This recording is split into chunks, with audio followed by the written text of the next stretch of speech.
tip number one would be do a clear mental health audit of what you are already doing in the organization, what your spend is on, what your issues are, what your absence rates are, and who are seeing what health providers. This is the bit most organizations don't seem to do.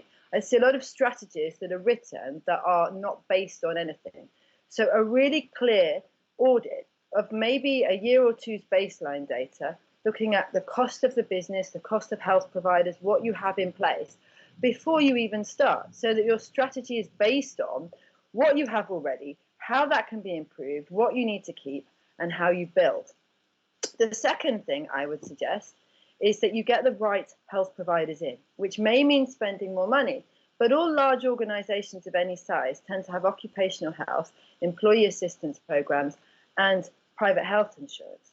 But not many have the clinical skill or the HR skill to challenge what those health providers are providing, how they provide them, how triages are done, and actually what is being provided. So a good health and mental health strategy has to have the literacy and the education. But actually, in order to support people who are presenting with problems, you need to make sure you've got the right support, you know what you have, it is correct for you, it's suitable for your employees, and it's set up properly, and your HR and managerial processes are built around it.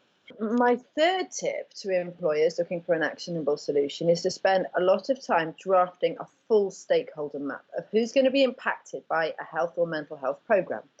So health and mental health, to actually have something that creates sustainable change for employees, requires culture change.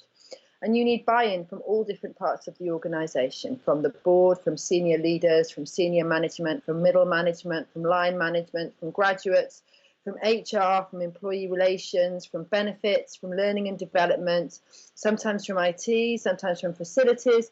So the whole organization needs to be on board and bought in to put in a comprehensive solution.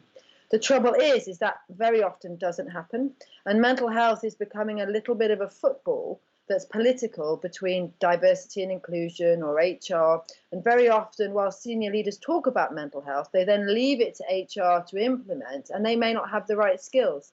So before any plan is put into place, develop a clear stakeholder map. Spend time getting all different parts of the organization on board and bought in, and then that's the only way really you're going to create a solution that changes culture and has an impact on all of your employees.